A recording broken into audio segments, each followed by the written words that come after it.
Good afternoon, ladies and gentlemen. My name is Owen Ryan. I'm the Executive Director of the International AIDS Society. I have the pleasure of introducing our unsung heroes, the people who work behind the scenes to make sure that the evidence presented at this meeting moves forward through time and across the world. Those are our rapporteurs. So I'd like you to give a big round of applause up front for our rapporteurs.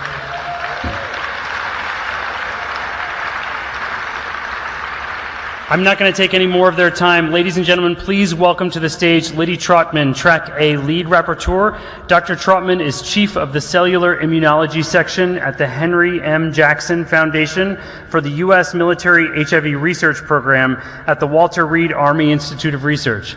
As a trained human immunologist, she studies the cellular immune response in acute HIV infection, HIV remission, and HIV vaccine trials. Please again welcome Dr. Trotman. Thank you.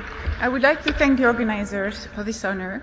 And also, I would start by thanking my rapporteurs for Track A, Tomake Mahmoudi, Afa Mokoy, Julie Mitchell, and Jory Simon. They did an amazing job at covering the 62 talks that we had in Track A and summarizing it every day. So what I'm going to do today is just give you some of the themes that were covered in those sessions and just illustrate them by some examples. So to prevent HIV infection, a couple of talks discussed the different ways to block the virus to enter the gut mucosa.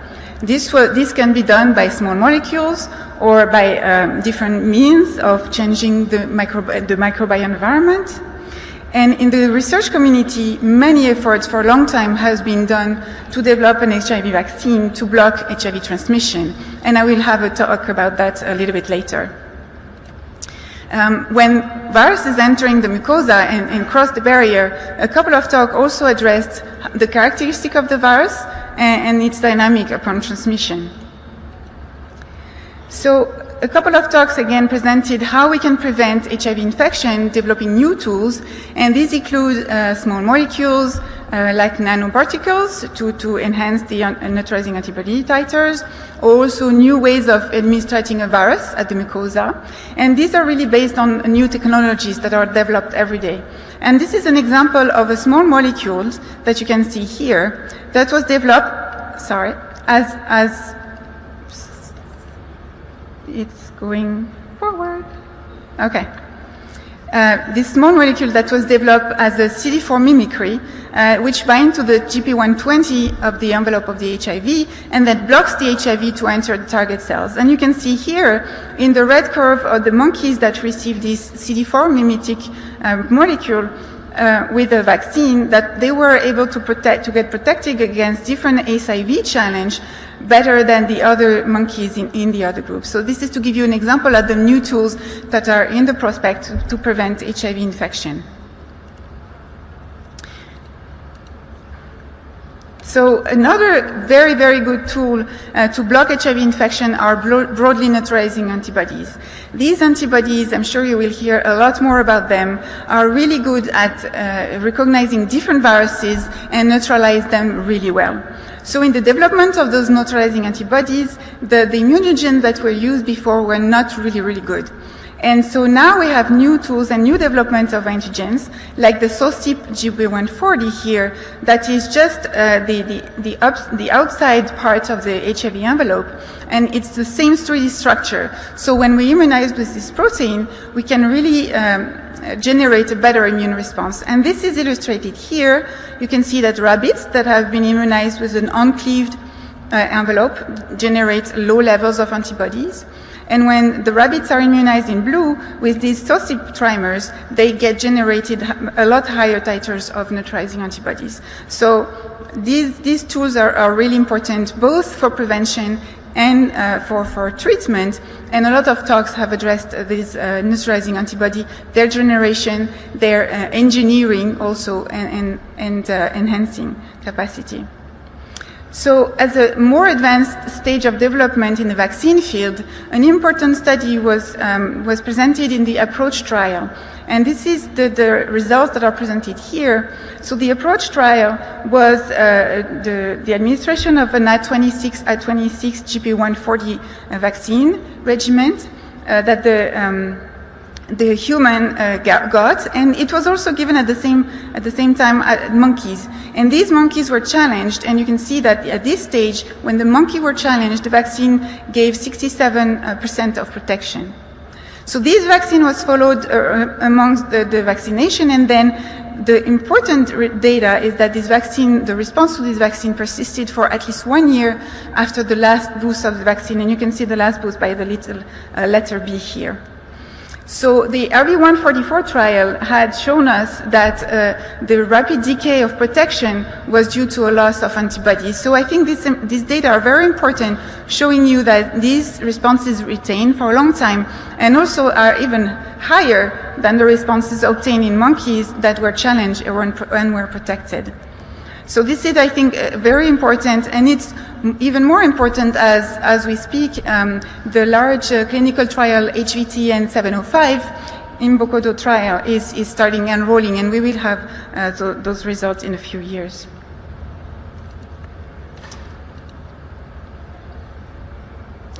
So what do we do with people that already have HIV, and how can we induce an HIV remission? As we know that we are working on very good vaccines, what can we do to induce an HIV remission? I stole this slide from the terrific talk that Dr. Jones gave on the plenary on Wednesday, where he had a very good metaphor on the HIV remission. So if you think about the HIV reservoir as the little viruses here in the water beyond the dome, and the little Dutch boy here as the ARVs trying to keep the virus or the water to get out. How can we intervene on that virus? Well, the first thing is that we can drain the reservoir, which is equivalent to eliminating HIV-infected cells. And the other thing we can do is try to reinforce that dam, and we can do that by boosting the immune responses to HIV. And we can even try to do both. So a lot of talks presented during this conference really try to develop new strategies to eliminate the viral reservoir and prevent it to rebounding. But before developing these strategies, we need to understand how the virus is persisting. And if you can see the number of talks that I have listed here in the bottom of the slides, that represents the number of talks that addressed this HIV persistence and the ways to understand how the immune control is fighting it. So in this slide, this is representing the fresh cohort, an example of a fresh cohort in South Africa. And this trial recruits women which are recruited in very acute infection and immediately start treatment. As you can see here in this graph, the viral load is really starting to go down very rapidly. And in that cohort, data were presented showing that very early treatment can preserve immune function. But also other data in that cohort actually showed that after a certain period of time, the lymph node excision was done at this time, you can see on ART, HIV proteins labeled by P24 here that you can see in green were found in the lymph nodes, as you can see in that staining, that section. So showing you that the HIV reservoir is rapidly seeded and persists in tissues under ART. So those individuals, even though they will be better candidates for immune intervention because they have a preserved immune response, they still have virus persisting at pretty high level in the tissues that we have to find a way to target and to get rid of. So the virus was also analyzed and characterized for its dynamic under in the reservoir. And this is showed here by this beautiful phylogenetic tree full of colors that is describing the sequences in a single individual. So you can see the sequences starting from the primary infection in red up to just before starting treatment in blue. And when the virus outgrows during long-term ART to try to mimic a treatment interruption, and we sequence the viruses that are coming out of this outgrowth virus, you can see that the pink viruses here from the outgrowth virus are more similar to the virus that was present just before therapy. But also some of the virus are found coming from way back at the beginning of the infection. But most of the virus comes from before the just before therapy. So another study that was very interesting was to look at the post-treatment controllers. The post-treatment controllers are people that are controlling the virus after treatment interruption, but they're different from the elite controllers or the natural controllers, as we call them, that have been extensively studied in the field. These post-treatment controllers in the Visconti French cohorts were shown to be different for the natural controllers in their immune responses.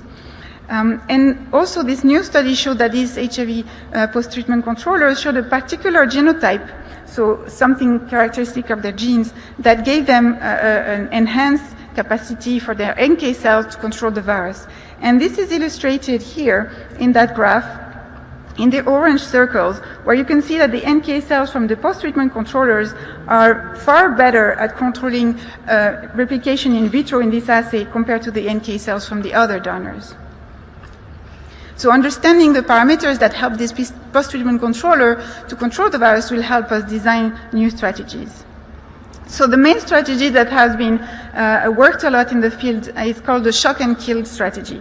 And this is basically to wake up the latent reservoir from its latent stage by a latency reversing agent, and then killing the latently reversed cells by many means. But another strategy has been developed for a couple of years, which is called the block and lock, and this is the opposite. This constitutes to induce the deep latency of the virus by a latency enhancing agent, and then lock it by epigenetic modification at the HIV promoter. And this way the virus cannot reactivate even after stimulation. So a few years ago, this block and lock was really an out-of-the-box idea, but more talks this session at this conference really showed that it is another strategy that is becoming mainstream. So how can we reactivate HIV? We had a couple of presentations showing that actually new molecules are able to do that really well on the shock part of the shock and kill. And you can see here 2 examples out of 3 that showed an enhancement of the HIV transcription here in non-human primates with the derivative protein SK agonist, GSK445A, and 2 studies in human, kiramidine and maraviroc, an anti-CCR5, that showed that every time the drug was given, either in monkeys or in human, you can see a blip of HIV transcription. So these are really good, and this to show you that we are making progress in designing new molecules or new strategies to wake up the virus. We still have to make a lot of progress into the kill part of the shock and kill. And finally, I wanted to show you that some of the remission strategy we are developing are already tested in vivo. So a clinical trial, the River trial, was presented at this conference, and it was a shock and kill strategy constituted of the vorinostat as a latency reversing agent and the ChIP-ADS3 MVA as the vaccine to boost the responses and the kill. And as you can really clearly see from this graph is that the people that received the vaccine regimen in blue didn't show any difference compared to the control group that only received ART in the red, showing that there was not a decrease in any reservoir measurements that were done. But these individuals didn't undergo treatment interruption. Another in vivo study was shown in monkeys using an alpha-4 beta-7 integrin antibody, which is supposed to act and inhibit the virus and by mechanism we don't really understand. But here also you can really see that the 2 curves are overlapping between the red that the monkeys receiving the alpha-4 beta-7 antibody or the blue, the control group, showing that there was really not any difference. This is in contrast to a previous study that was published using exactly the same antibody, and that showed actually that the monkeys that received the alpha-4 beta-7 were controlling the viremia. So we don't understand what is the discrepancy yet, but this is really something that we can discover further. And there was also another clinical trial presented by Tony Fauci in the special session on Wednesday that was very inspiring, who showed some results from a clinical trial using the anti-alpha-4 beta-7 antibody in humans, vedolizumab, and didn't show great responses as well. And finally, we heard some perhaps more positive results from a clinical trial of using broadly neutralizing antibodies, and this still has to be further looked at. So in summary, I showed you, and we heard that the broadly neutralizing antibodies are really showing promising data in both HIV prevention and HIV remission. The data that were presented in the approach vaccine trial that are encouraging, and data from the main trial will be available in 2021. The many talks in the HIV remission arena showed that the development of new molecules are really undergoing at fast pace for the development of strategies to reactivate or silence the latent reservoir. But so far, the remission trials, with or without ART interruption, do not induce sufficient decrease of the reservoir or sustain viral control. And I would love to bring you more positive outcomes, but I would say that you don't win the Tour de France at the first time you take a bike. You have to learn how to bike before. So I think in the coming years, we will see more clinical trials showing more and more success in the outcomes as we learn more. And I would like to end by just saying that we have to involve also the community from the beginning in these trials. And I will thank you for your attention.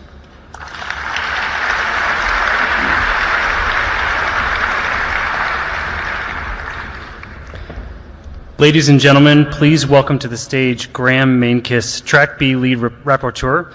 Professor Mainkiss is a professor of medicine and chair of poverty-related infections at the University of Cape Town. His research focuses on the clinical conditions affecting patients with advanced HIV disease, including disseminated HIV-associated tuberculosis, the tuberculosis-associated immune reconstitution inflammatory syndrome, and cryptococcal meningitis. Thank you.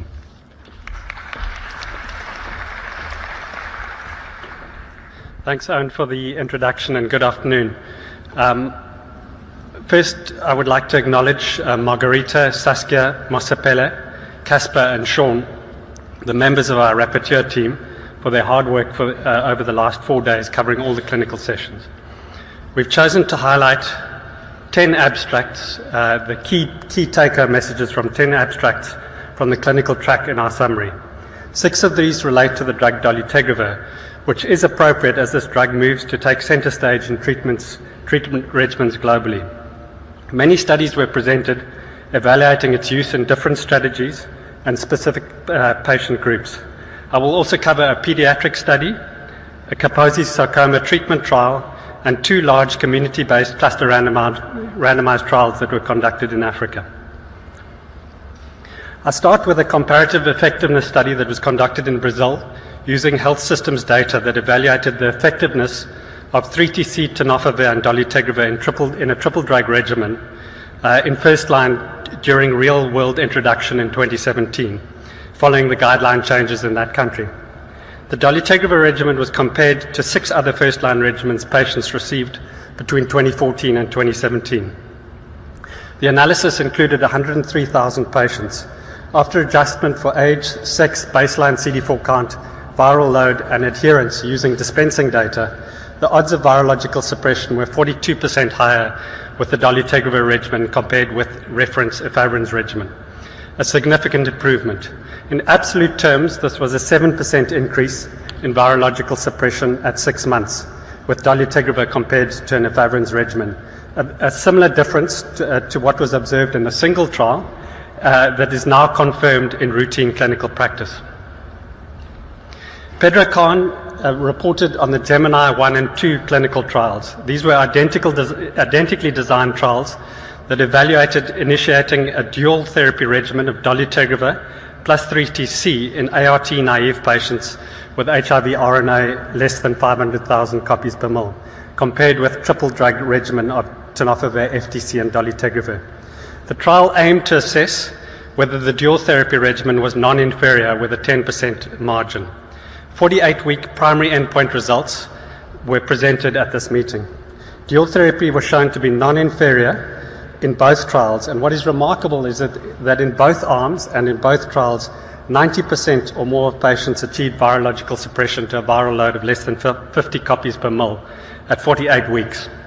There was no treatment emergent resistance documented over 1 year of therapy in over 1,400 patients across these 2 trials, which is really remarkable and shows how far we've come in first-line therapy. These trials established a role for dual therapy with dolutegravir and 3TC in first line, but obviously not for certain patient groups such as those with hepatitis B co-infection or in settings where hepatitis B testing is not routine, given the important role of tenofovir in such patients. There are also questions around patients with extremely high viral loads greater than 500,000, who were not included in the study, and a number of patients with CD4 counts less than 200 in these studies was also limited and needs to be evaluated in larger patient numbers. The Monkey trial, done in several centres in France, evaluated a strategy of switching patients who had suppressed viral load for over 12 months to dolutegravir monotherapy. 158 patients were randomized to switch to dolutegravir monotherapy or to remain on abacavir, 3TC, and dolutegravir. At the primary endpoint assessment at week 24, monotherapy was shown to be non-inferior.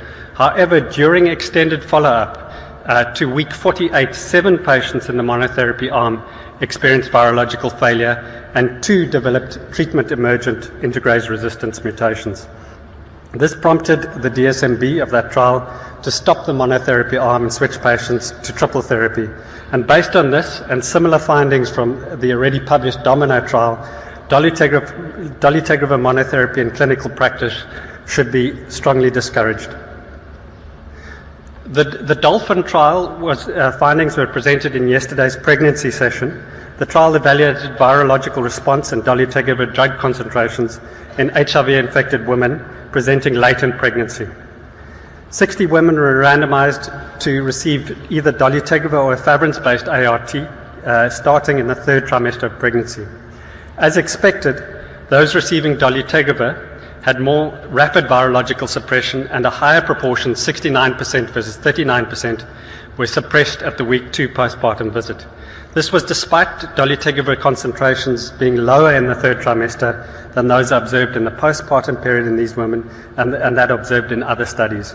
No vertical transmissions occurred in either arm in this study. Last month, we heard reports from Botswana of 4 infants with neural tube defects born to mothers taking dolutegravir at conception. That was followed by safety communications issued by regulatory authorities. Rebecca Zash presented a detailed report of this data from the prospective TIPAMA study that is evaluating adverse birth outcomes across 8 large maternity wards covering 45% of total births in Botswana. At the time of last month's report, 426 infants had been born to mothers on dolutegravir at conception, giving a prevalence of neural tube defects of 0.94% in this group. The denominator has since been updated and was presented as was presented at this meeting to 596 infants with no further neural tube defects identified, giving a prevalence now of 0.67%. Both are above the approximately 0.1% prevalence observed in all other groups, these other groups being women conceiving on efavirenz, as well as HIV-negative women. Lower bounds of the 95% confidence intervals of both estimates do not overlap with the 95% confidence intervals of those of other groups. So more data is required to confirm or refute the association of taking dolutegravir at conception with neural tube defects. And more data is anticipated over the next 8 months. In the same session, we heard about the importance of engaging women in decision-making about dolutegravir use and effective contraception, and of considering dolutegravir's demonstrated clinical benefits in decisions, and that should be emphasized. Rifampicin in standard first-line TB treatment induces the metabolism of dolutegravir, lowering dolutegravir plasma concentrations. In healthy volunteers, increasing dolutegravir dosing from 50 milligrams daily to 50 milligrams twice daily has been shown to overcome this effect. But this is also needed to be demonstrated in patients with TB because disease states can alter drug metabolism. The 48-week results of the Inspiring trial were presented by Kelly Dooley. It enrolled 113 patients and evaluated dolutegravir 50 milligrams twice daily in ART-naive patients with active TB starting ART, with an efavirenz regimen as control. High virological efficacy was demonstrated with similar rates of virological non-response in both arms. The study was not powered for a formal statistical comparison. The reasons for virological non-response in the dolutegravir arm were largely due to patients discontinuing the study for non-drug-related reasons rather than having viremia at 48 weeks. No increase in adverse events or TB iris was observed with dolutegravir, and drug exposures were comparable to patients without TB on standard doses. These findings provide reassurance that dolutegravir can be used in TB patients at this dose, and they will inform clinical guidelines. The living study evaluated tolerability and safety and outcomes of lopinavir-ritonavir pellet formulation in 354 young children. As a background, lopinavir-ritonavir tablets are difficult or impossible for young children to swallow and cannot be crushed. The syrup, the lopinavir-ritonavir syrup, has its own challenges. It has a bitter taste and requires a cold chain. Pellets that can be mixed with food have taste masking and are heat stable and easier for the caregiver to administer. Virological responses improved in children switched to the lopinavir-ritonavir tablets with documented improvements in growth. Particularly impressive was an increase in proportion with suppressed viral load from 62 to 80% in those children simply switched from lopinavir-ritonavir syrup to the pellet formulation. This illustrates the priority that should be placed on investigating ART delivery strategies in children that optimize tolerability to improve outcomes. The NIH-sponsored A5263 trial evaluated 3 treatments for patients with advanced T1 Kaposi sarcoma in resource-limited settings. Where chemotherapy is available for KS in these settings, it tends to be currently bleomycin and vincristine. This trial evaluated whether bleomycin and vincristine and also whether oral etoposide were non-inferior to paclitaxel. The primary outcome was progression-free survival at 48 weeks. The etoposide arm was stopped early by the DSMB due to poor outcomes, and the bleomycin vincristine arm was stopped later because of low probability of demonstrating non-inferiority. Overall outcomes are significantly better with paclitaxel, 20% more favorable outcomes compared with bleomycin vincristine. This trial will inform international guidelines and advocacy efforts to expand access to paclitaxel for patients with KS where it is not currently available.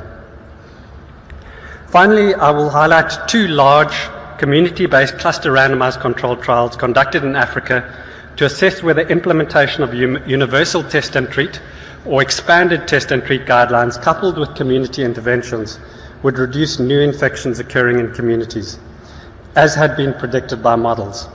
These trials were initiated before universal test and treat policy became policy.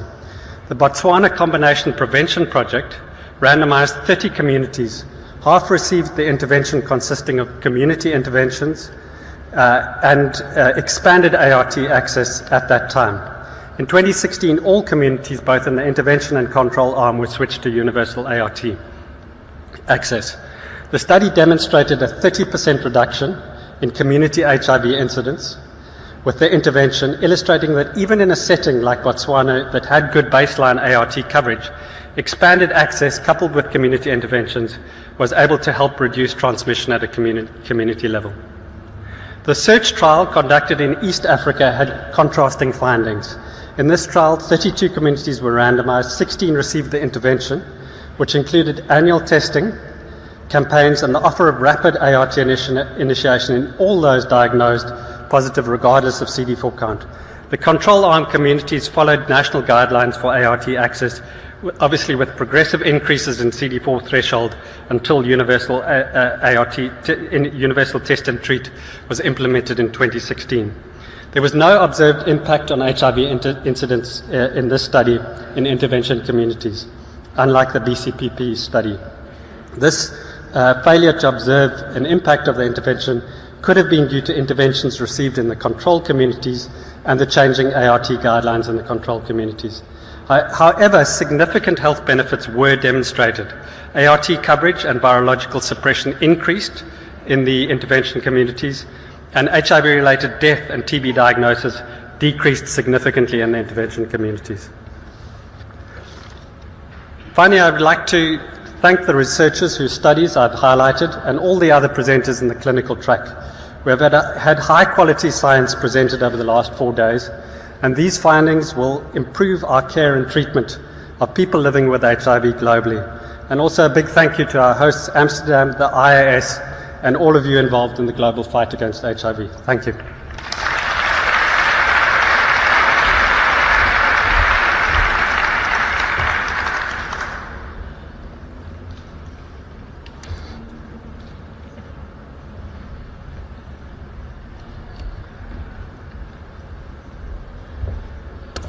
Ladies and gentlemen, please welcome to the stage Asa Radix, Track C Lead Rapporteur. Dr. Radix is the Senior Director of Research and Education at the Callan Lord Community Health Center and a Clinical Associate Professor of Medicine at New York University. Dr. Radix trained in internal medicine and infectious disease and has 20 years of experience providing HIV care, primary care, and hormone therapy to transgender and gender non-binary people. Please welcome Dr. Radix.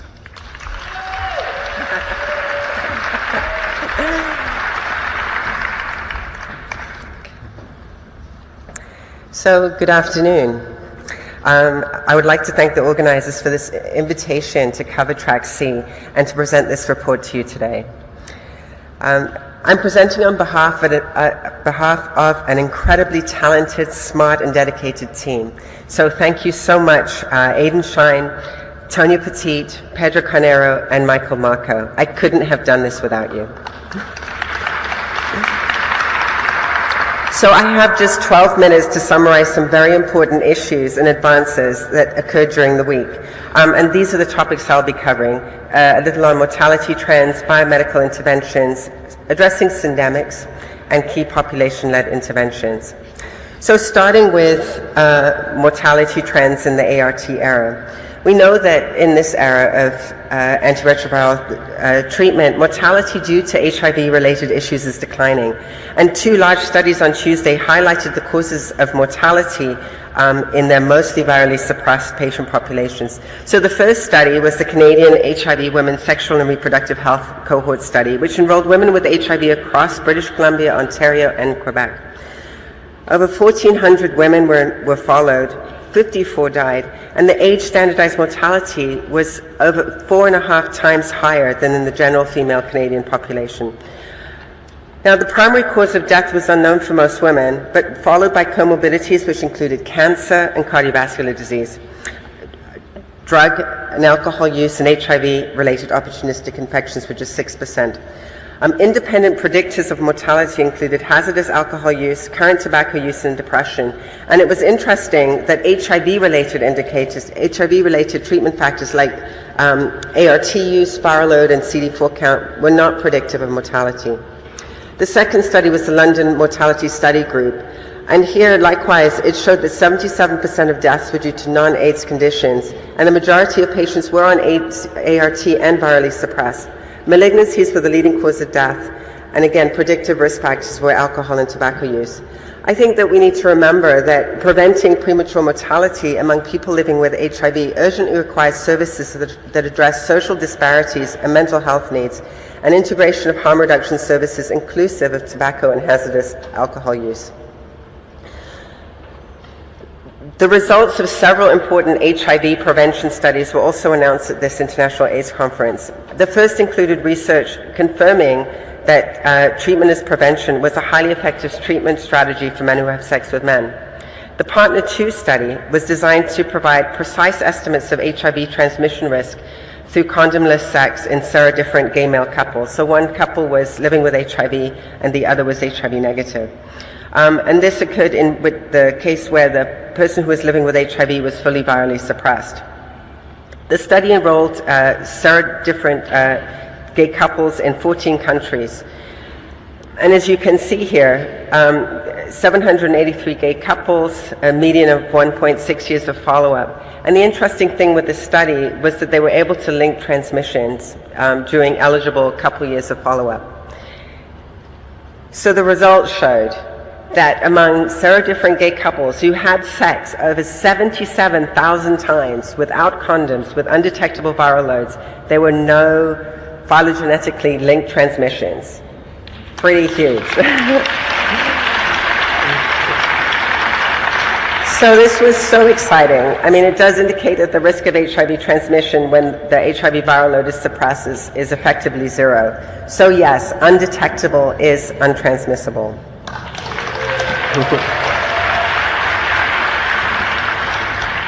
So we also received results from Prevenir, an ongoing observational study that provided further evidence that on-demand PrEP is an effective strategy for preventing HIV acquisition in MSM at risk for HIV. So as you can see here, over 1,500 participants, mostly MSM, were on PrEP. About 45% used daily PrEP and 54% used on-demand PrEP. And to date, this is the interesting thing, HIV incidence in both the daily and on-demand group has been 0. And no participant has discontinued PrEP due to drug-related adverse effects. Now, I think we should also remember, though, that despite the known efficacy of PrEP, there's still a problem getting the drug to those who need it. A session on the politics of PrEP discussed the need for political will and government-level buy-in to ensure success of programs. And there are groups that just don't have access. And we heard in this session that adolescents face particular challenges to PrEP initiation due to legal barriers such as age of consent laws. There were several presentations related to PrEP use in the real world. There are examples of massive scale-up, for example, in PEPFAR-funded PrEP programs across Asian and Pacific and African countries that increased PrEP use over 1,000% in 4 quarters, including significant increases among female sex workers, men who have sex with men, and transgender women. The first Australian PrEP demonstration project evaluated sexual health among 115 MSM who were offered PrEP.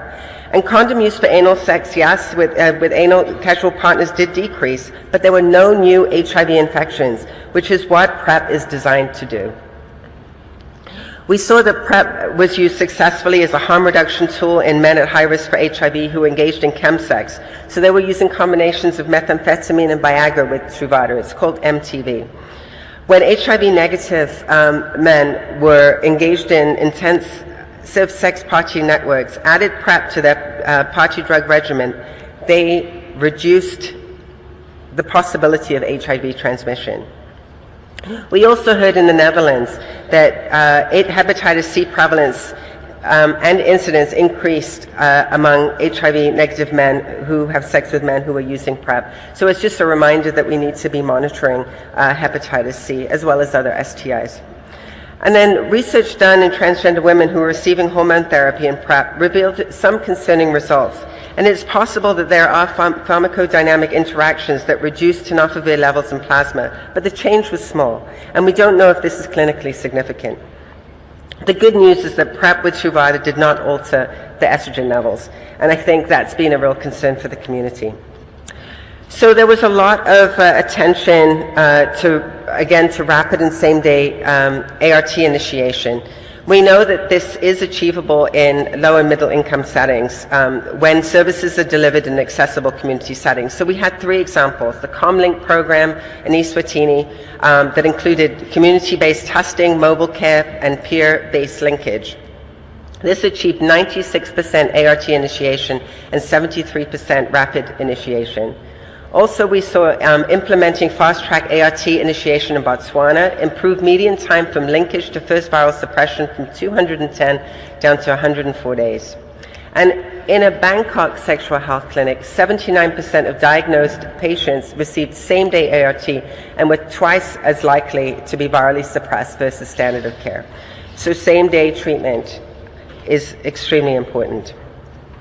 There was a lot of attention too to KP, or key population-led services. So services led by peers and KP CBOs increase access to HIV prevention and treatment.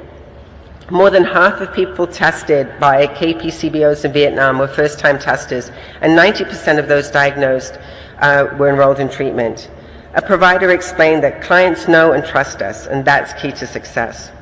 In Malawi, healthcare provider training and differentiated service delivery modalities included peer-led outreach, successfully increased case finding and linkage to care among female sex workers and MSM. At a Bangkok sexual health clinic employing KP staff, 79% of diagnosed patients received same-day ART and 90% were successfully referred to long-term ART care. And lastly, at the Bangkok's Tangerine Clinic, we saw that transgender women accessing hormone therapy were far more likely to repeatedly test for HIV and to access PrEP.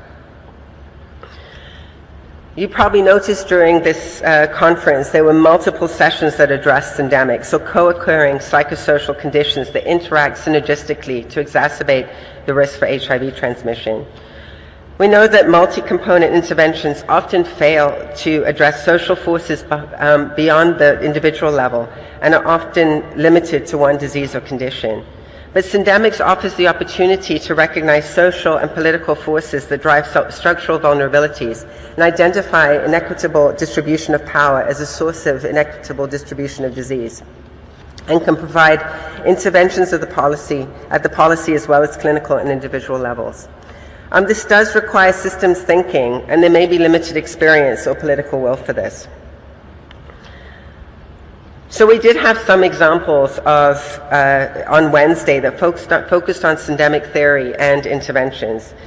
These are just a few. We found that in India, an investigation of the integrated biobehavioral survey showed that men who used alcohol, drugs, and were exposed to violence, these interacted synergistically to predict condom use.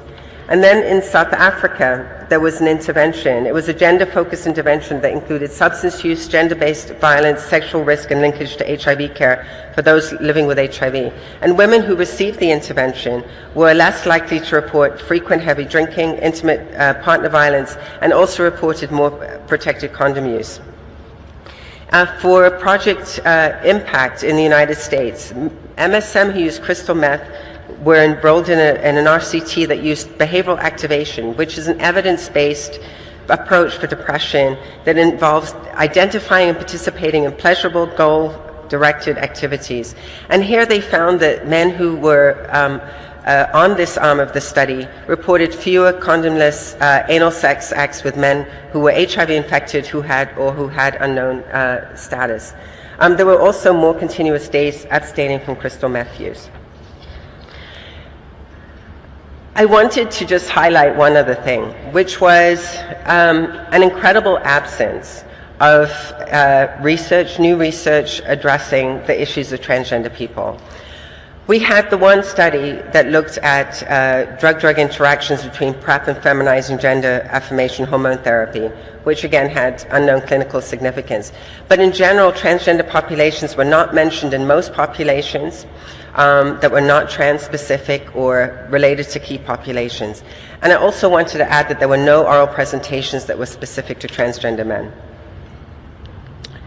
So as I wrap up, I wanted just to talk about some important takeaways from the conference. So, you know, it's not just about ART. And it's also not just about meeting 90-90-90 goals.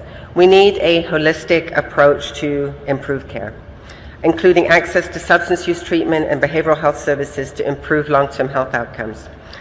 So undetectable equals untransmissible, but we still need to scale up everywhere. Perhaps scale up is an important part of HIV elimination strategies, but programs need to take into account specific needs of the populations served. And again, some populations just aren't being served. For example, youth and people with trans experience. So programs have to be designed that tailor to these populations. We can use syndemic therapy to improve health outcomes by intervening on co-occurring issues and make a huge impact on prevention and treatment.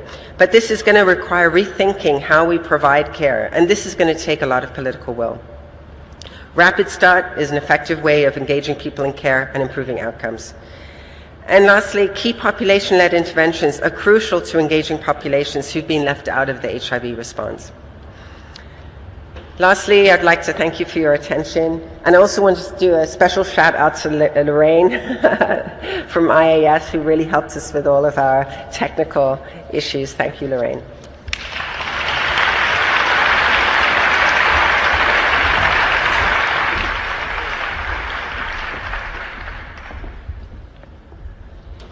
Ladies and gentlemen, please welcome to the stage Emily Bass, Track D Rapporteur.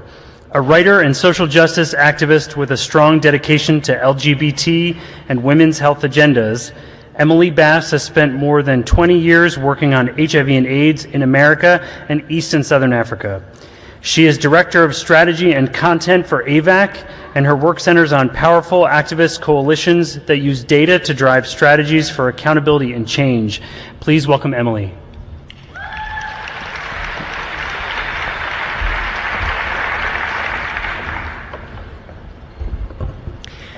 Good afternoon.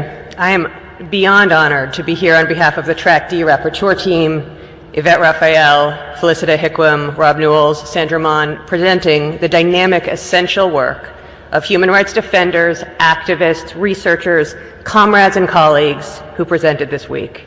The time is too short to capture everything of importance, so this Wakandan proverb is a placeholder for David Malebranche's plenary yesterday, which should be required viewing for every single citizen working on the AIDS response. If this week can be summed up by any slogan, it is this one, from HIV Justice Worldwide, which works against HIV criminalization. Human rights plus science equals HIV justice. This report back and our daily summaries capture a range of presentations and developments that harness rigorous scientific evidence in the service of informing programs and identifying policies that uphold human rights and therefore are good for public health and those that cause harm. It is no mistake that I am highlighting this slogan. The work against HIV criminalization reached a pinnacle this week in a way that is no accident, but rather the result of a tireless effort by a range of bold and determined rights defenders around the world, including plenary speaker Robert Suttle, responding to what this map shows as a global epidemic of HIV-specific or general laws used to prosecute people with HIV for alleged HIV non-disclosure, potential or perceived exposure, or non-intentional transmission. The laws are everywhere. Enforcement is on the rise. In the period during which information for this map was collected, 9 jurisdictions applied their HIV-specific criminal laws for the first time. The majority of reported cases occurred in the US and then Russia. Sorry, Belarus and then Russia. On Wednesday, how do you go back? On Wednesday, a critical tool for fighting criminalization was released, the Expert Consensus Statement on the Science of HIV in the Context of Criminal Law, which had as its lead author the inimitable Linda Gale Becker, president of IAS. The statement reviewed the science behind U equals U and stated in the clearest possible terms that these laws are bad for people, bad for the epidemic, bad for public health.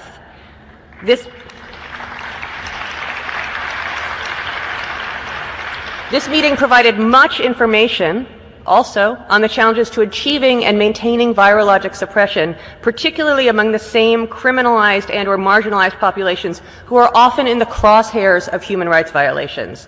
A presentation in the Tuesday session noted here found that the majority of a cohort of Canadian women with multiple vulnerabilities, including homelessness and drug use, would not meet the legal test of undetectable viral load for more than 6 months, proposed as an Ontario 2017 prosecutorial guidance dictating no prosecution of people who meet those criteria. So while U equals U is powerful and empowering, and this is what we heard throughout the meeting, is a tool for fighting back against criminalization, this conference held a range of reminders that supporting people's engagement in care requires looking at multiple layers of barriers and facilitators, one example being a socio-environmental model used in South Africa, described yesterday. If these layers aren't addressed, then suppression is difficult and criminalization is still not acceptable. Let us all remember David Malebranche's call to watch our language and to note that the HIV treatments cascade is not a correctional facility and that people living with HIV are engaged, not retained in care. We heard in this session and in the Beyond Blame pre-conference that while U equals U provides a powerful undergirding to arguments against criminalization, this is not about placing responsibility on individuals to keep HIV to themselves. Here I'm paraphrasing Chris Beirer. It is about the government's responsibility to ensure access to health services and to protect the rights of key populations, including migrants, a theme that emerged from the conference, as I will discuss in a moment. And that we have a better picture than ever after this week about practical approaches to providing these services, as well as the policy adjustments needed. For example, this session, Occupy the Epidemic, provided a range of actionable evidence about how housing and food insecurity drive risk and poor outcomes for people living with HIV. A co-chair's choice presentation highlighted improved outcomes around virologic suppression for people who use drugs and are living with HIV when methadone maintenance therapy and HIV treatment are provided as integrated services. This slide shows the probability of injection risk by stable and unstable housing. Whoa, that happened. Where are we going?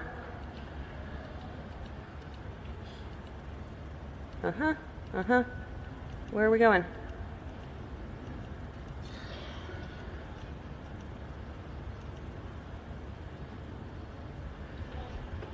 Anybody got any ideas? Okay. All right.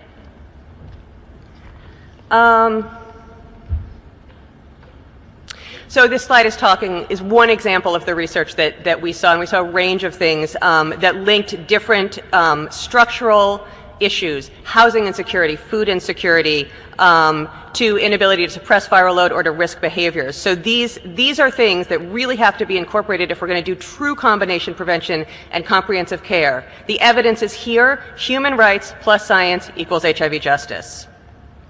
We heard this week, too, in several sessions about developing coalitions across criminalizations of sexuality, drug use, and provision of sexual and reproductive health services, where the most pernicious example, let's see, yes, highlighted by the plenary speaker Peter Piot, and in a session that ended just earlier today, is the Mexico City policy, otherwise known as the global gag rule. Dr. Piot said we need to think about quality as well as quantity of funding, and it's been vastly expanded under the administration of the country I'm from. This is a slide from today's session giving the Planned Parenthood global advocacy agenda. Apologies for losing the formatting here a bit. And it is also key to note some takeaways from the session, that while it is difficult to measure the comprehensive direct impact of the global gag rule because of lack of data on foreign NGO subrecipients and funding, who likely represent a much larger number than prime recipients, there is no doubt that it is causing harm. One speaker said, "We will not know the extent of the harm until it is too late." Planned Parenthood said that a significant impact we are seeing is the stigma the policy operationalizes. The stigma itself is a harm of the policy as it affects sexual health. In today's session and in a Tuesday satellite, we heard about the chilling effect that the rule has in many settings. People are afraid to meet, to speak, to mobilize. It is weakening reproductive health justice coalitions. This is not a time for inaction, for fear, for passive reporting. So allow me to pause here and take my own stand against this politics of fear, this ugliness being perpetrated by my country, this ill-advised conflation of human beings' right to choose when and how they become parents and have pleasurable sex. As Dazon Dixon Diallo said in the Realizing Rights session, these choices are essential, and we cannot demonize the word choice by associating with a single word service, abortion, which I'm not afraid to say. This is about everybody's right to choose how they control their bodies.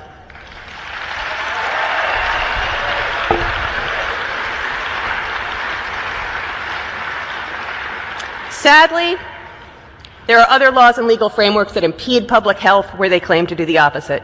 Yesterday, a pair of presentations from Canada and France looked at the impact of end-demand laws that support the Nordic model of seeking to eradicate sex work, criminalizing the purchase of sex and targeting third parties and clients. The Canadian study, whose conclusions are shown here, was a longitudinal project that looked at access to services among sex workers pre- and post-law reform that included end-demand statutes. Access to health services and sex work services, such as drop-in centers and supports, decreased after passage of the law. In France, a mixed method qualitative-quantitative approach found that enactment of end-demand laws put sex workers at greater risk and led to, I'm quoting here, an acute increase in sex workers' socioeconomic vulnerability. Elena Argento, the presenter of the Canadian study, summarized the implications of this research well, saying, "It is critical that legal interventions and policies follow evidence that end-demand criminalization exacerbates barriers to health services." You know what I'm going to say next. Science plus human rights equals HIV justice. Okay? I'm just going to add a quote here from the TB session that you might have been in from Dr. Paul Farmer, who said, "We need to trap ourselves into decency through legislation and policy change." No.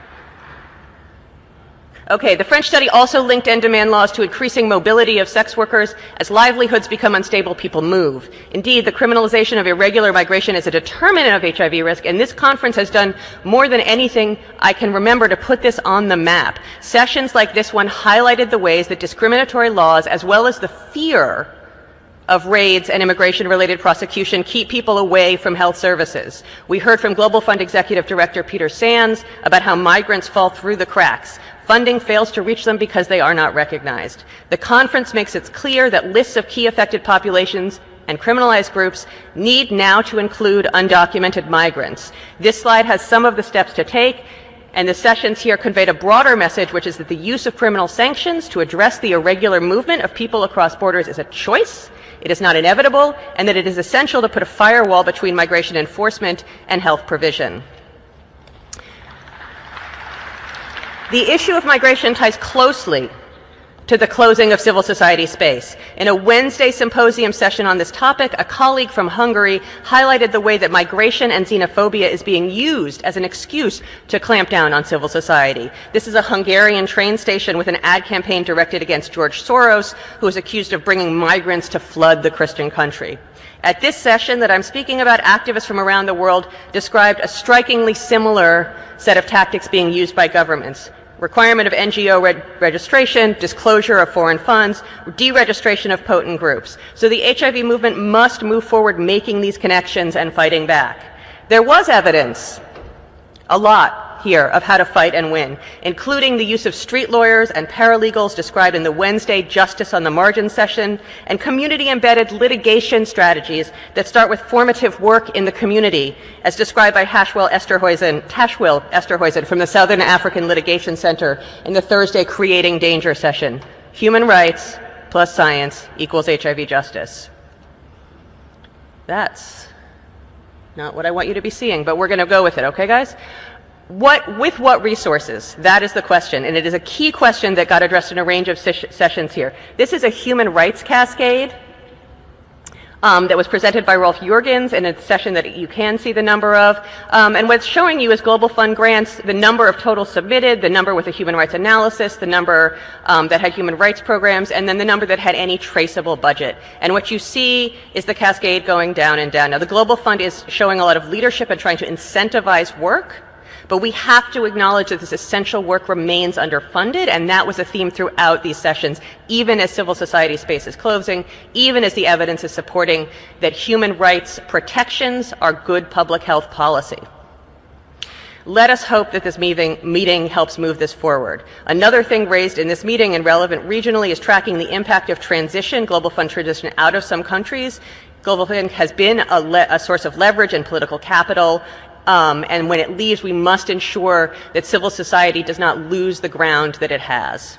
There are powerful examples of civil society mobilizing to keep services, such as in Macedonia, and provide them themselves. Another critical takeaway raised by civil society yesterday and throughout the meeting is ensuring that PEPFAR's long-awaited Key Population Fund happens, and that it does what we know works, which is moving money to civil society in countries who know what their communities needs, and that this is matched by other funding for key populations. On the subject of human rights defenders mobilizing to take care of themselves, Track D would be remiss if it did not highlight the vibrant activism here seeking to move AIDS 2020 out of Trump's America to a place that is safe, that allows this to be a powerful space for mobilizing, restoring ourselves, moving forward, that it must be.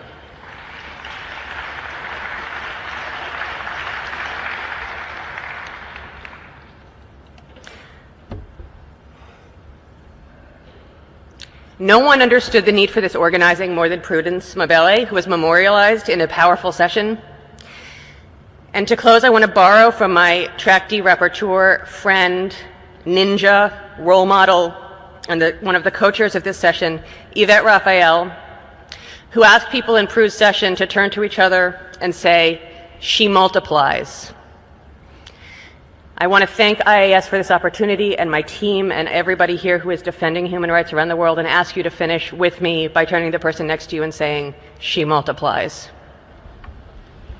She multiplies. Thank you.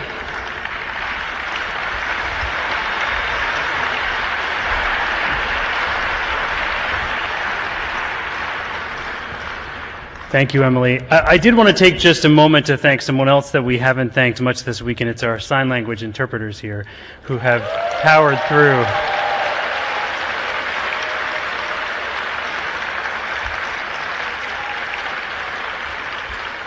If these professionals can do interpretation for a boy from New Jersey, they can do interpretation for anyone. So congratulations, thank you. So I'd like to next introduce our Track E rapporteur, James Hargreaves. James is Professor of Epidemiology and Evaluation at the London School of Hygiene and Tropical Medicine.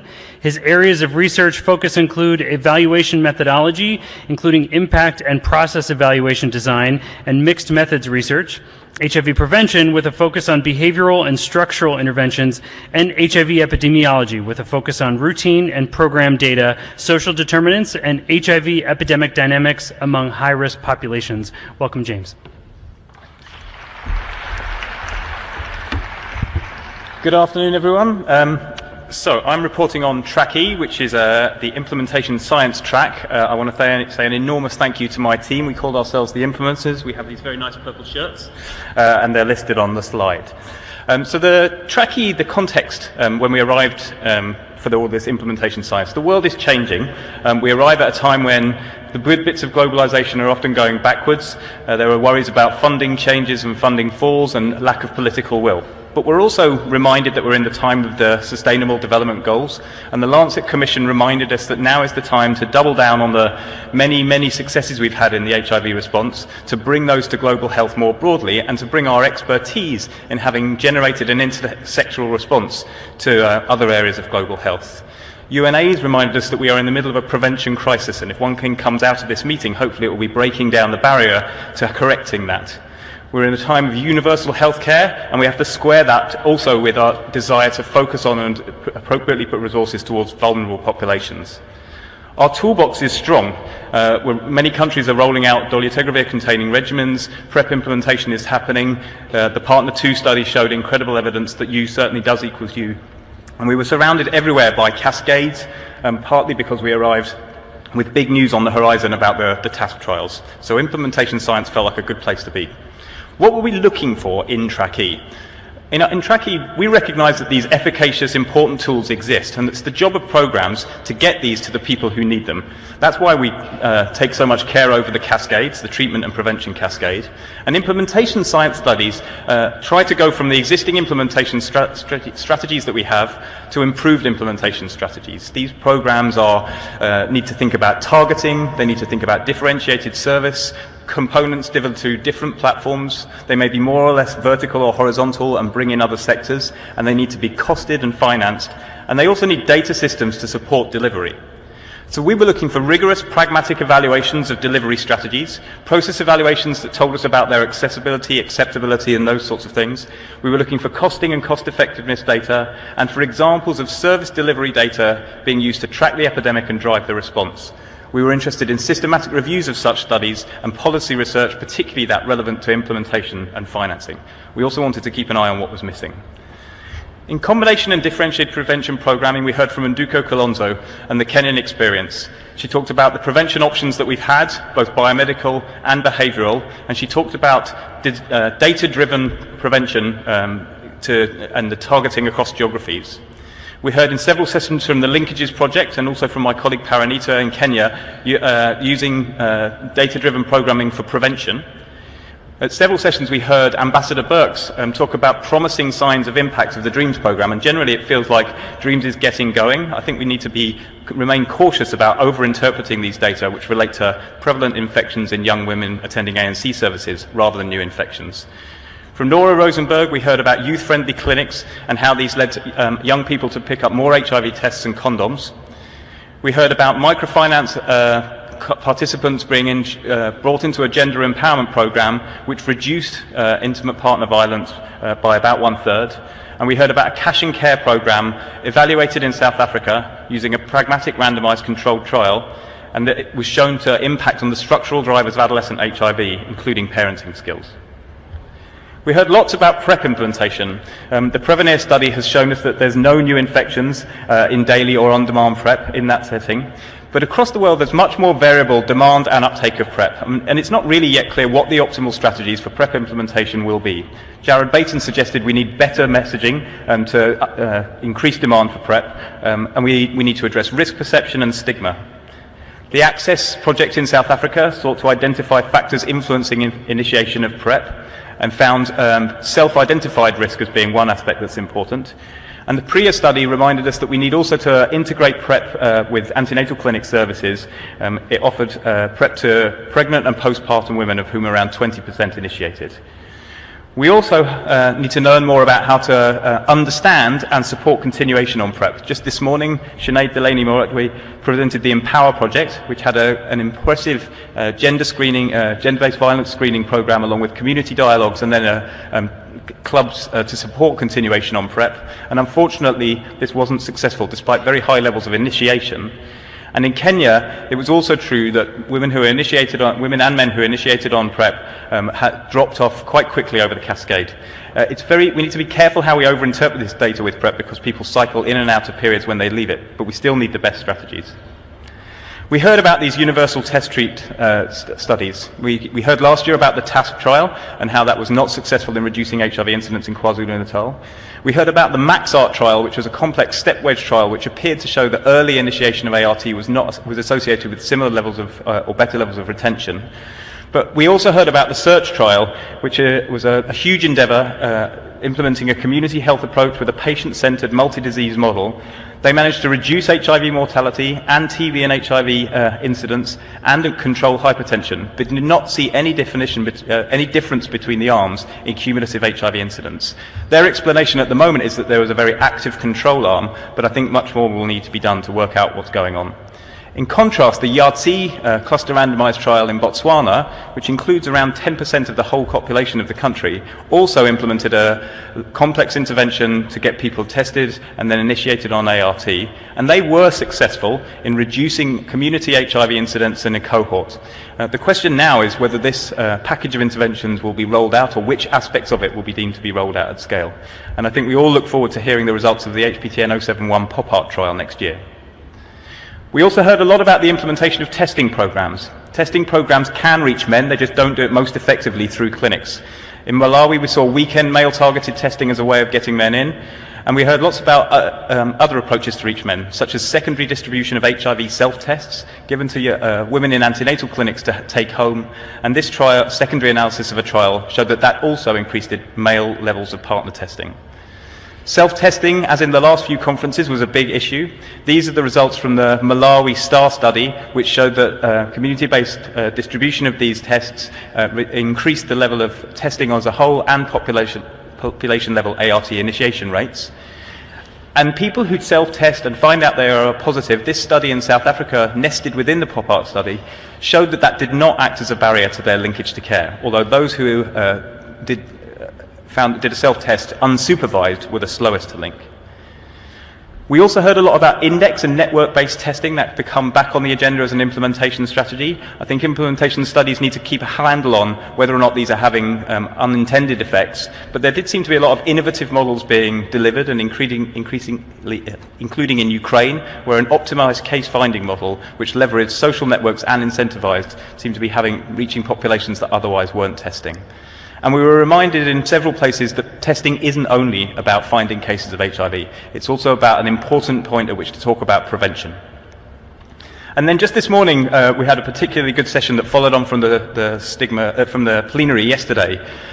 In his powerful address, David Malebranche identified for us that we really need to think harder about research that looks at clinic-level barriers rather than person-level barriers to retention and linkage in care. An impressive study from Vancouver showed that methadone maintenance therapy, people who get access to methadone maintenance therapy who are addressing drugs, spend longer virally suppressed than those who do not.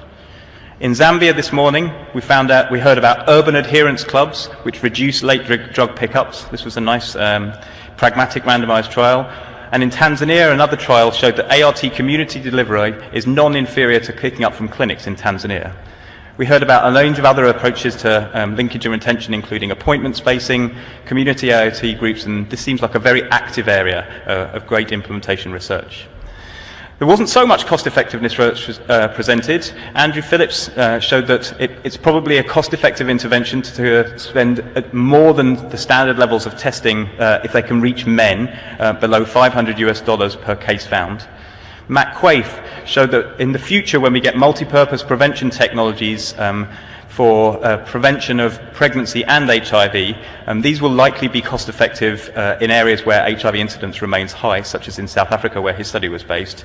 And we heard time and time again about the importance of those core aspects in the prevention toolbox: condoms, medical male circumcision, and outreach. These are relatively cheap interventions, although we still need to do much more implementation research to make sure we know how to deliver them so they're most effective and ensure that they're funded at scale. Under financing, we continue to make great strides towards universal access to ART, but high prices remain a problem and will continue to do so in the future because of issues to do with patent and intellectual property. This slide in a session showed the huge gap between the costs to the NHS of one particular drug and the cost of production, and we need to continue to innovate in ways of bringing down prices. I'll just leave there for a second. And then we need to consider also the sustainability of, there has been much discussion around the conference of the need for greater amounts of domestic financing. And what we can't let happen is that happen and overtake a conversation about continued donor funding. This was a slide from a presentation that was talking about transition periods and technical support during the period of transition of funding. And an important new thing, I think, is because of the growing recognition of community approaches and their central importance in the response to HIV, we need to ensure that these financing discussions take account of those, and there was some quite nice data presented on the relative additional costs of these that can't get lost in budgets.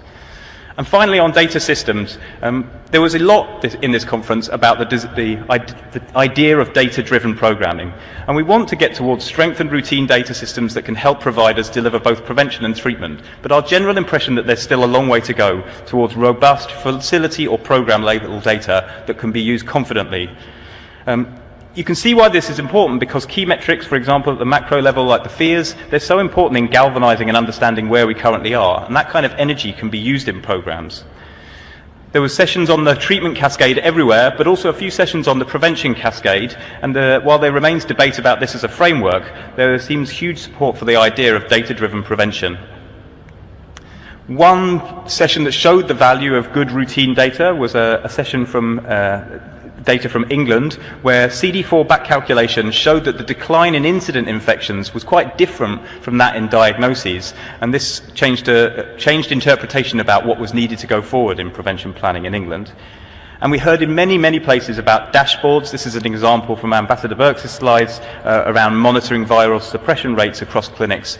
I saw similar examples in relation to delivery of testing and in relation to delivery of prevention programs. And we have a range of new technologies which we need to harness and support people to use so that they continue to make data useful for programs. And so the conclusions of the implementers were that this implementation science is an exciting one and it's evolving. We saw good examples of pragmatic impact evaluations around the conference and good process and formative evaluations describing programs well and asking the right questions.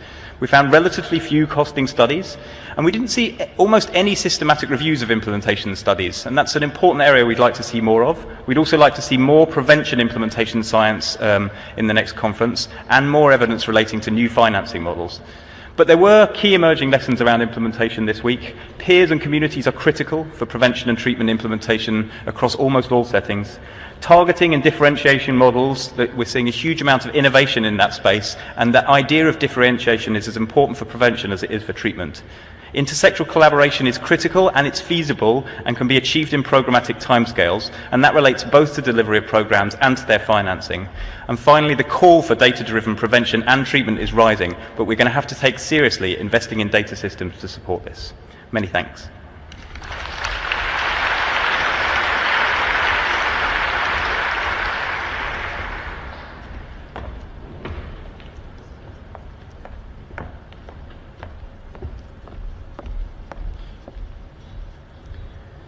Ladies and gentlemen, please welcome to the stage Raminta Shtukita, Community and Leadership Rapporteur.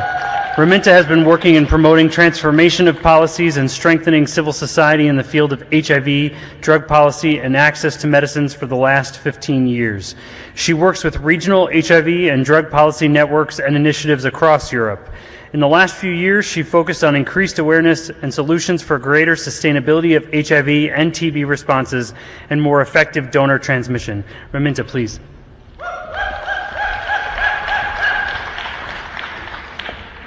Good afternoon. And as you can hear from the sounds on this side, it's not only me who's coming here to report to you what happened with the community and leadership program, it's the whole team. And I must say we had very good, excellent, and diverse team. Thank you for your work. And even though we were excellent, it is so hard to do justice to so many great sessions and discussions that we had in the leadership and community program, in sessions and in events and in the corridors. So we chose a couple of highlights for you. One big theme that was coming out here was the narrative that we are close to ending AIDS has been challenged.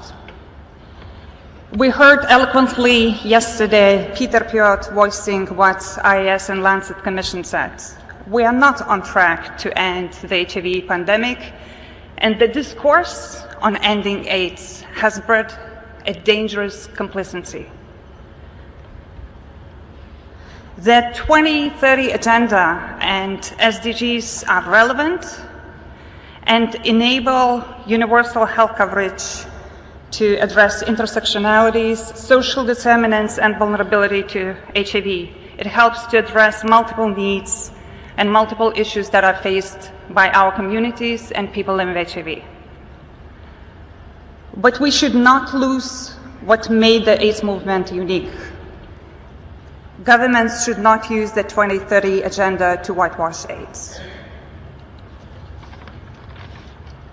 The political environment, this is what we talked a lot in multiple sessions. People talked that there is emergence of political environment and forces that are anti-woman, anti-migrant, not anti-racist, racist, homophobic, anti-key populations, anti-choice. And this othering of these forces is at the core of their ideology. It's not because of their ignorance, this is what they're basing their ideologies on. We heard already from other rapporteurs about shrinking space for civil society. That is reality of our times across the world. In the rich countries and countries maybe poorer, in the US, Russia, Hungary, Kenya, and Venezuela, and so on. We heard also that it is done through different means, through foreign agent laws in Russia, through more sensitive measures even in the cyber information campaigns and infiltration in movements. And to respond to that political environment, to that shrinking space, we heard several emerging experiences how to resist and what new tactics to overcome the political environment. But there were too few, I think, discussions and knowledge what to do about it. And while we need more action, we know that human programming and advocacy is underfunded. They belong to what one person called to the exclusive 1% club. So only 1% of AIDS funding is going for human rights. And that should change. Donors should invest more in advocacy and should start also funding in different ways in reaction to the political environment, meaning also fund emergency support. We heard also from other rapporteurs several times that there were messages that no 2020 conference in Trump's America. And I don't need to explain why these messages were coming out. The positive element of all this new environment and bigger pressure to us is something that Sean Millers from International HIV/AIDS Alliance framed very nicely. When they try to silence us because our voices have traveled and amplified our spaces, we know we are doing something right. And that's part of the message. This is why they are afraid of us.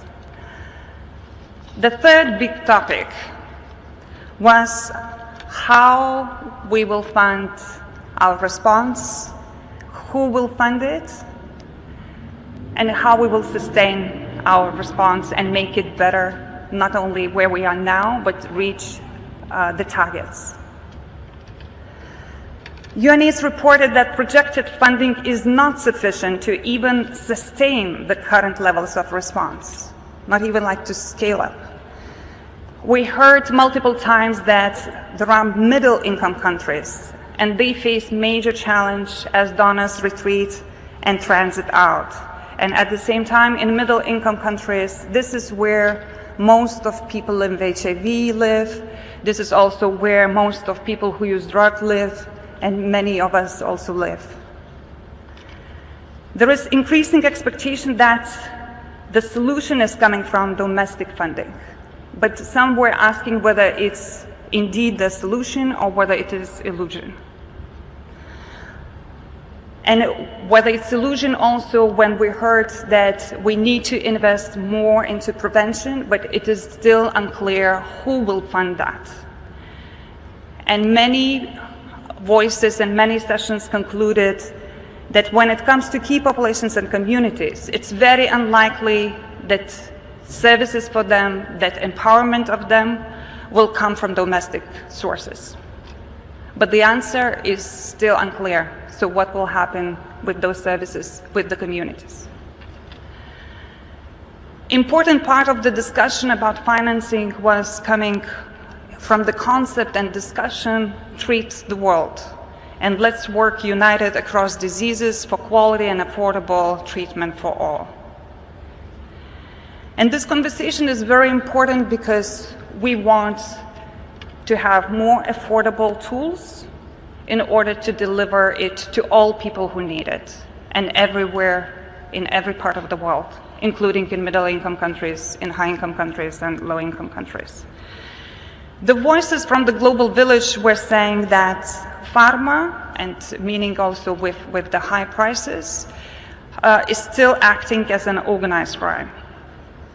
We heard also from the researcher from the UK, Andrew Hill, who was calculating how much actually it costs to produce, manufacture medications and add the profit and show the difference between the cost and the price that we are charged. He was saying that undue high profit could be enough to cover the whole global funding gap, not only for AIDS, but also for TB and hepatitis. And we know that conversations about access to medicines are also being tried to be brought to high-level meeting on TB, and there were concerns that this might be a missed chance if we don't do better, including with the calls towards the Netherlands, towards other countries, to include strong language on access to medicines in the new upcoming declaration. We heard about reinforced and expanded gag rule in the United States, and that the new research showing that it will impact hundreds of NGOs that receive USAID funding, including those who are partnering with PEPFAR. The true implications are yet to be seen. The government of the Netherlands is hosting this conference here in Amsterdam and took that with a promise and urgency of what's happening in Eastern Europe and Central Asia, and with the promise to address that. Why that is important? Because if globally we are doing quite well, not well enough, in Eastern Europe and Central Asia, the epidemic is still growing in incidence, in mortality, in prevalence. Actually, 95 of new HIV infections last year were among key populations and among their sexual partners, 95%. And also less than 40% of people living with HIV receive antiretroviral treatment. This is improvement, but this is very much with a major gap of what needs to be happening. We heard also that HIV is heavily interlinked with other epidemics, with tuberculosis, with multi-drug resistant tuberculosis, hepatitis C, drug use, and drug dependence. and heard that different countries in the region are taking different paths, with Russia and Ukraine sometimes put in one of the contrasts of the paths that they are taking.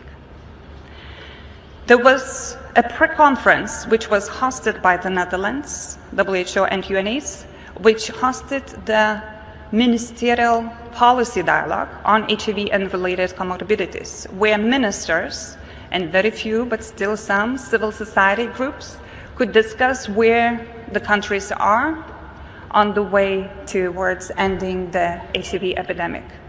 There were good practices that were shared, some progress, about domestic investments increase, about creating efficiencies like reducing first-line ARV price.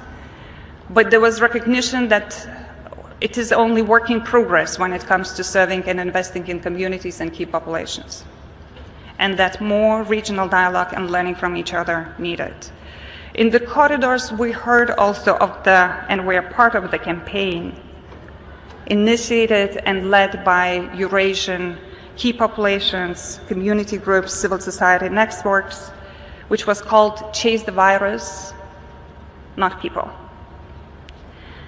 And that campaign was asking to invest in health, communities, and not criminalize them. And when we speak about, that will take longer if you applaud, but I understand that you also need some movement. One of the populations that we are failing, and it is only one of the populations that we are failing, is we are failing people who use drugs. We failed on the targets that were put for 2015. Instead of 50% reduction of new cases, we had 33% increase in new HIV cases globally. And that multiple discussions that we had also emphasized that research shows that it is the only key population where there is strong evidence that life expectancy has declined over the last years. There was criticism in the discussions and voices from communities and civil society and others who were discussing the responses to HIV among people who use drugs, that there is too much reliance on that biotechnological solutions can be found and will be the solution, with too little focus on the things that work. And might be the bit of old school, but this is what community needs, like literacy, like peer-and-peer approaches, and being served not necessarily in clinics, but where they live. Drug control is taking a toll of lives. We heard from multiple countries numbers that are staggering. We heard from the Philippines that during the war on drugs, more than 12,000 people were killed, and 2 million people are under threat because they are registered and they don't know what will happen to them. At the same time, investment is very limited in the services that are needed. It's only 13% of the funding needed outside high-income countries, so in middle-income countries and low-income countries. 13% of funding that is needed, that is invested now. And if to look at the drug control budgets, which are high, it would take just less than 8% of drug control budgets to fund the harm reduction gap fully.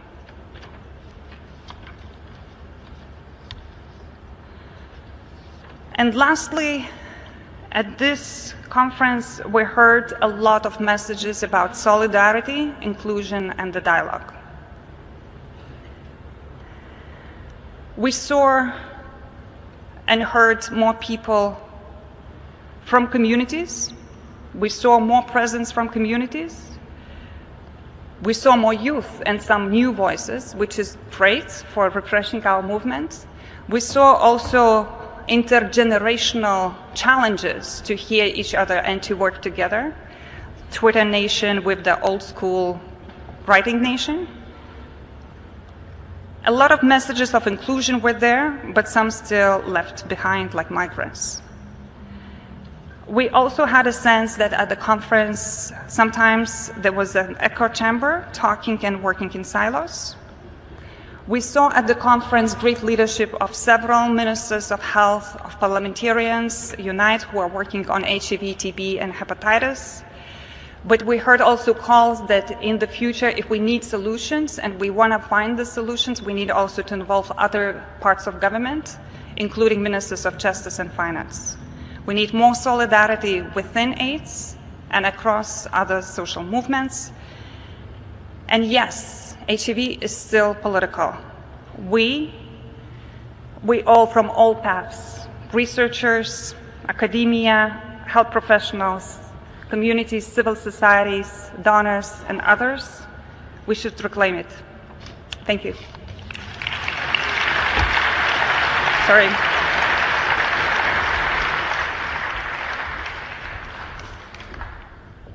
Thank you, Raminta.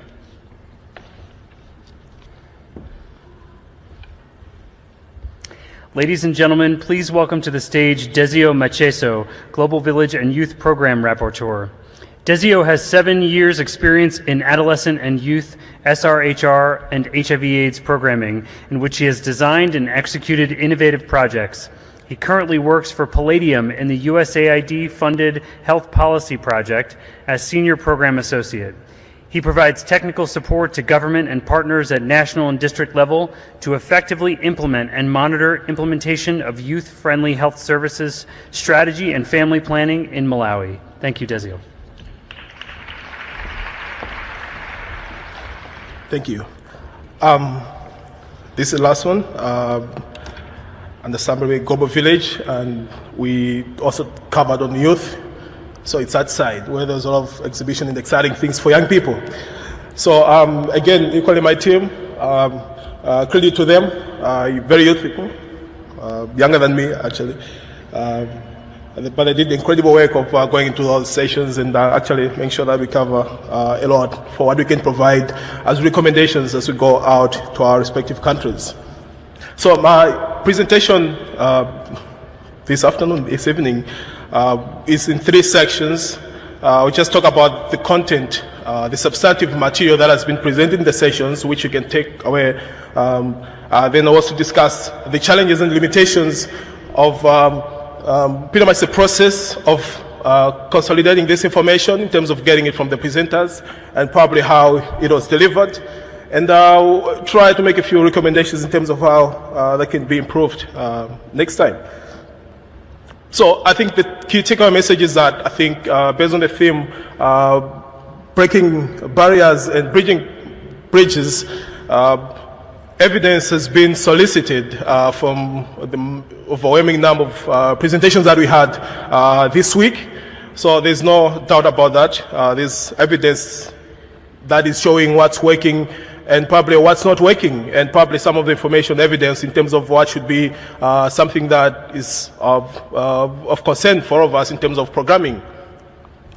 I start with in relation to evidence being presented with precision programming. Others would call it evidence-based programming or use of evidence in terms of how we structure programs, and not just only structuring our programs, but also identifying the right people to be served. There are a lot of presentations, exhibitions, and demonstrations in terms of showing how evidence has been solicited. Like, for instance, there was one presentation, one of the sessions, which Choice and a few other related organizations actually did kind of like an assessment of implementation of comprehensive sexuality education and making recommendations to decision makers in their respective countries in terms of how it should be delivered. Because when you're in Africa and we say like we assume that public comprehensive sexual education is actually better implemented in the West, and probably this presentation actually illustrated actually it's not actually young people here are also facing some of the stigma. There are religious forces in terms of also kind of like putting barriers in terms of access to information on sexuality. So it's something that probably we'll be looking back and people can look at in terms of scaling up in Europe and probably in African settings, and probably because for the countries in the southern and eastern Africa, they do also like have the ESA commitment, which one of the objectives is actually to enhance implementation of comprehensive sexuality education. So this, we believe, it's one of the activities that, or evidence that was presented for us to move forward.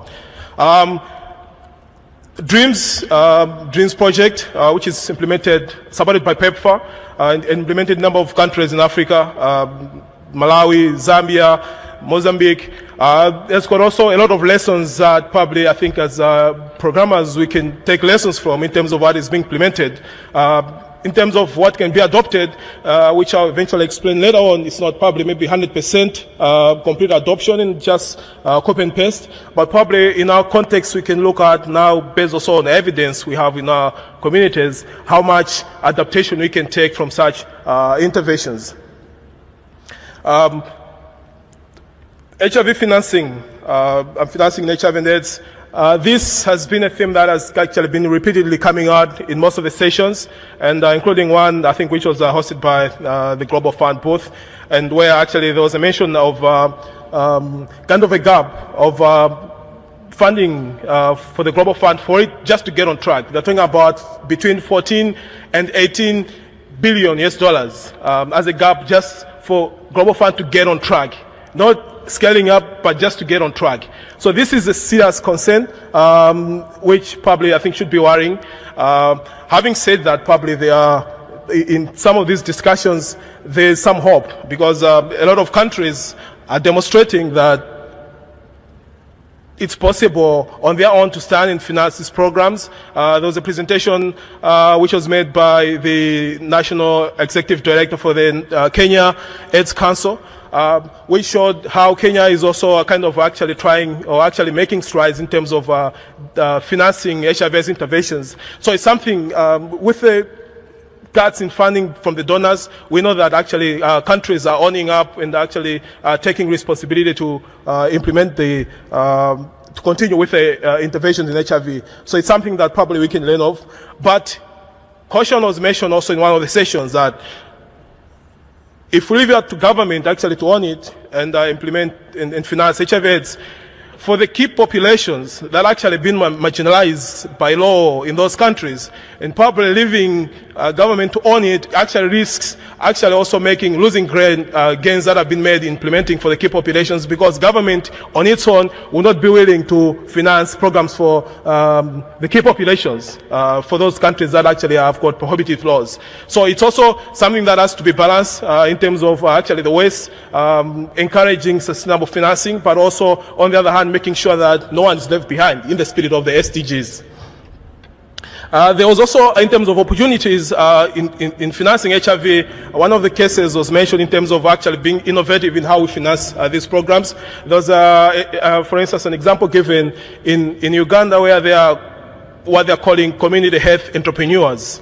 So it's kind of a similar cadre with what people would call a community volunteers. You know, maybe in Malawi there would be something similar cadre like the health surveillance assistants, but in this model, what they're trying to do is not just living as volunteers, as Professor Pofama mentioned.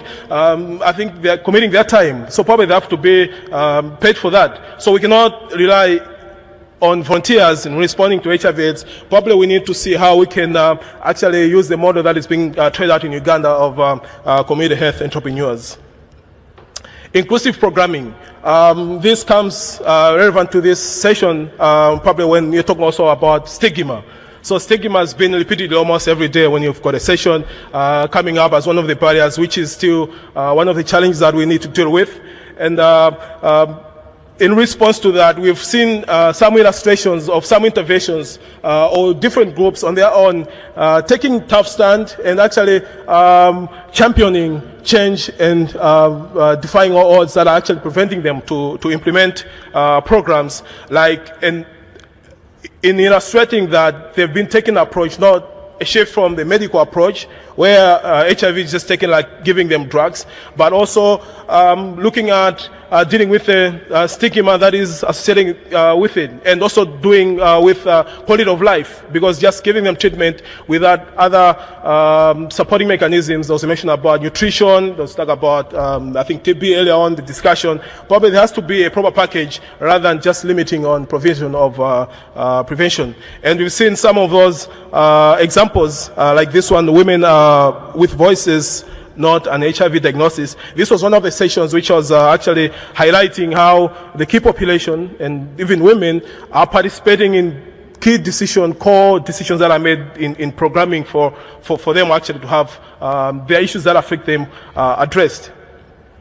There was also an illustration from a case in Tanzania where stigma is actually being dealt with, where young people have been built with a capacity to advocate with service providers, and sometimes it's young people that are training healthcare providers in changing or dealing or changing their attitude of dealing with young people. And one of the areas that I'm looking at is actually supporting the health facilities to put up code of conduct so that healthcare providers are always reminded in terms of what are the ethical obligations they should adhere to. Differentiated care models of prevention and care, it came out again. It also relates to the stigma and a little bit upwards in terms of being inclusive. So again, as we talk about differentiated care models, because sex workers have got their own needs and different conditions, and we also know that men who sleep with men have got also different conditions, men injecting drugs. All these have to be factored in terms of programming. We don't have to assume because we are, for instance, targeting young people between 10 and 24, then therefore it's in a homogeneous population. That has to be also factored in. But in terms of differentiated care models, it also has to be the right balance because, as mentioned earlier by James, there is also a requirement for us, or actually another approach of doing it, actually a combination of interventions, like integrating the services. Now there is always one of the things probably we should, and that's to be, I think, based on context and eventually engaging young people at that level. There is a concern where in some cases young people want services within closed space where actually adults cannot see them. But in other cases, sometimes young people want open space because they don't want people to conclude that they've gone into that room because they want to access STI treatment, for instance. So there has to be that right balance in terms of dealing with young people and making sure that probably there is separation depending on circumstances where we differentiate services and where we can combine. The Director for National AIDS Council for Kenya also warned, but even though because of the evolution in terms of the response in care and prevention, there's been kind of loss of focus or actually emphasis on provision of the basic commodity, a condom. So there is also a recommendation that probably we should not forget the basics, and which have been proven effective. Meaningful youth participation, it's one of the also things that actually came out a lot, even in the projects that are implemented by huge organizations, even in the projects that are actually implemented by the youth themselves. The dreams provided evidence in terms of how they're working with young people meaningfully. EGPAF made a lot of cases where they are involving young people in decision-making, designing research tools for young people to get involved meaningfully in the whole process of implementing and responding to the issues that are affecting them. Challenges that we observed now after consolidating all this information, what I wanted to communicate is that I think in most of the presentations that I made at the Global Village, we observed that there was a little link in terms of reported activities versus the results that are being claimed to be achieved. Like, for instance, a whole session would be about organizations. It's kind of like marketing interventions or organizations. So it's like, oh, what do? We do meetings, blah, and then after we do them 3 times a week, and it ends there. Like, so because the objective was to reduce HIV, but in the activity it's not being shown how that the activity is linking to reduction in terms of HIV infections. But the assumption still comes when they're coming here to present their interventions, kind of like showing, because we implemented ABCD, therefore we are contributing to reduction of HIV. So it's one of the things that actually I think was also mentioned by the earlier presenters in terms of having lack of rigorous monitoring of these interventions that we're implementing. We also observed that there was like weak interdisciplinary conversation on topics. In quotes, I'd call them incomplete panels. Like for instance, with the DREAM initiative, as holistic as it is with the layers that I mentioned, it gave us an insight in terms of you could be responding to HIV but not dealing with the issues, for instance, of sexual violence. So in one of the sessions, it was presented that actually, like in Malawi and Mozambique, I think it was one of those 2 or 3 countries that have got actually an increase or actually sustain high levels of sexual violence or coercion for adolescent girls, which eventually if left out, and if you just focus on HIV interventions, you could actually be missing it, because if there is, and the levels of sexual violence at this time were like were high, like we're talking about 30 or 40%. So if you could be, I mean, if you're implementing on HIV prevention, but probably not dealing with issues of sexual violence, you're already missing one of the strongest link, which I think in this panel probably could have invited how law enforcement, because we've got laws that are prohibiting these practices, how then are these partners engaged to also sit in the panels like to discuss how they're dealing with the problem.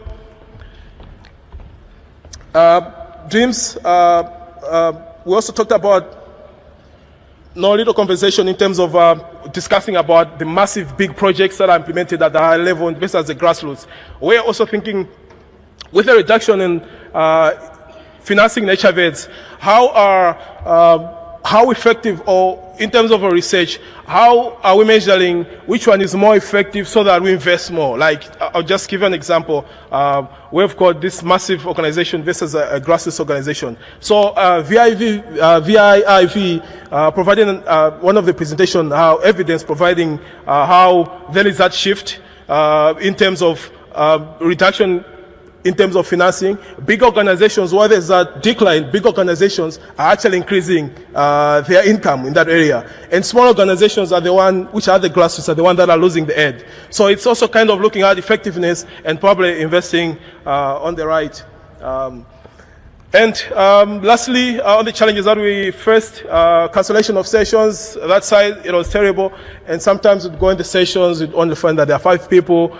And with an organization that is just implementing activities but is not giving you evidence, what the expectation was they'll conduct like a workshop session to get input in terms of how they can shape their programs. So with 5 people, it was still not possible for them. So in terms of programming, I think next time, I think probably it's something that we could look at. Thank you very much.